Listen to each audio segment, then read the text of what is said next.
след това всеки от нас е застрашен. Може би ние физически, може би вие професионално, но всеки минава под заплаха минава и българското общество като цяло. И лична благодарност на Росен за разследването, което проведе.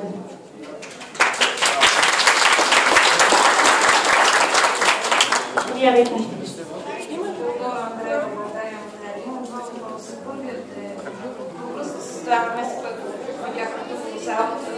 Как смятате, че такава голяма агресия, че вярните и няма да се сплашат хората, в крайна сметка излиза да протестират мирно? И вторият въпрос е предвид до сегашното поведение на управляващите.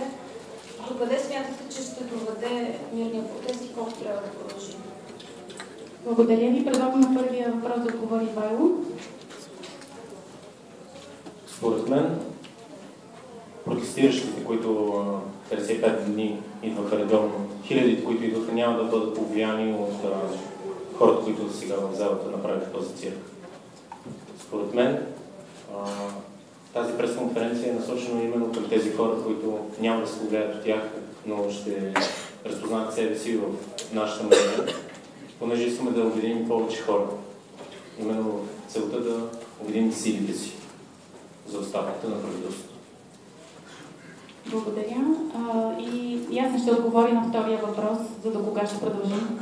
Ще бъде кратък и ясен до оставка.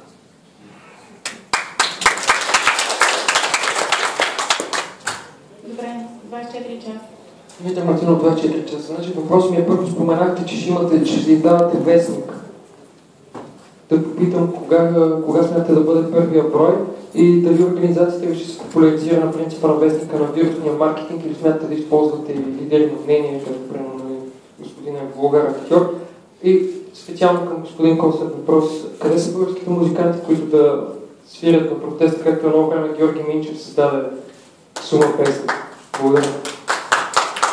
Благодаря за въпросите. На първия ще отговоря. Както виждаме, протеста вече е 55-ти ден и има най-различни форми на изява. Вестника е една от тези форми и разбира се, че ще разчита отново на тази хоризонтална структура българите в цялата страна и по света да го разпространят, за да стигаме до повече и до повече хора. Мисля, че ще е един успешен следващ проект, както и тази пресконференция в момента е също един от тези проекти, така че да продължим да държим този протест жив и да комуникираме важните неща, да имаме поле за изява, защото очевидно основните полета за изява в последните дни бяха твърдо окастрени, така да го кажем. Благодаря за този въпрос. Лъчезар ще отговори за музикантите. Благодаря за хубавия въпрос, като музикант го чувствам много близък. Музикантите са в челните редици на протеста, може всеки човек, който се присъедини към шествията, към изобщо събитията, които се случват, да ги види. Да, действително, те не излизат на някакви помпозни сцени да свирят, тъй като за целият този протест няма никаква организация, нито някой плаща, спонсорира. Действително имаше немалко наброй песни, които някои музиканти създадоха. Имаше един импровизиран концерт на Васко Крънката на Милена. Може да видите много от музикантите в България над този протест. Това, че ме виждате мен тук, вместо да ме видите зад някой вокален микрофон на някаква сцена, показва, че ние в момента разбираме, че не ни е до музика. Ние в момента сме тук, защото нещата, които са много по-съществени, много по-основни липсват. Аз бих искал веднага да се върна, както и вярвам, че всеки един от протестиращите и хората тук, всеки един от нас би искал да се върне към нормалния си личен живот, който не се занимава чак толкова много с проблемите в държавата. Но ние сме принудени да го направим. Принудени сме от една власт, която продължава да се твърдява, която не слуша гласа на гражданите си. Ние сме принудени да си оставим личния живот в една доста неприятна за всеки от нас степен, без да получаваме никакво заплащане за това, без да имаме никаква полза, освен желанието, мечтата, нашата държава да е нормална. Благодаря. Благодаря и аз. Заповядайте. Въпросът ми е конкретно към темата на пресконференцията. С какво протестната мрежа би била по-добра от съществуващите Facebook или групи в социалните мрежи, освен че ще ги евентуално обедини? И така малко да го разширя въпроса. Как тя, по ваше мнение, би допринесла за обогатяване на обмена на идеи сред тези десетки хиляди участници? Благодаря за въпроса по същността. Само се представете също, да. микрофона, да, защото се излъчва. Задайте въпрос, аз ще го повторя. Дали тази протестна мрежа има някакви политически намерения? Благодаря ви. Иван Димитров ще отговори на първата част от въпроса. Може би на втората. Благодаря вам. Дали само ще може да повторите първата част от въпроса? Първата част, моята част. Протестната мрежа с какво би била по-добра от съществуващите групи в социалните мрежи, освен че евентуално би ги обединила? И как си представяте, че тя би се превърнала в платформа, в която да се дискутират мнения и идеи от десетки хиляди потенциални участници в протестите в България? Ами, тя чисто на координационно равнище би действала, тъй като в този протест са включени много различни групи, абсолютно като равнопоставени.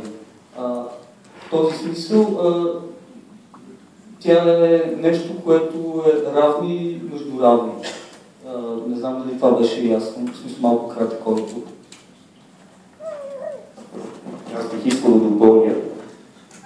В момента ние се оказахме в една дълга война и наистина се изисква да съберем, да концентрираме усилията си. Нашата война, разбира се, не е... Ние нямаме оръжие, полицейски палки и щитове, каквито оръжия използват срещу нас. Нашето оръжие са търпението ни, морала ни, желанието ни да покажем, че няма да допуснем повече нещата да продължат така. Протестната мрежа се създава с цел групите, автентичните групи от протеста да могат да обменят информация, идеи, ще бъде създадена необходимата за това инфраструктура, да можем заедно да се координираме за общи действия и това да помогне по-скоро да си изпълним непосредствената цел на протеста, именно оставка. По-нататък протестната мрежа би продължила като един инструмент на гражданското общество в България.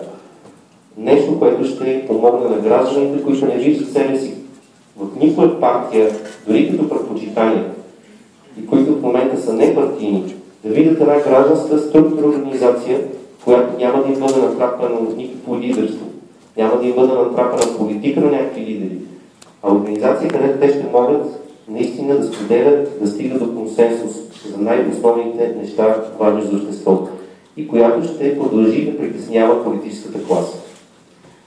И аз ще допълня към този въпрос. Имаше и втори, така че ще помоля за търпение. Аз ще отговоря на втори въпрос.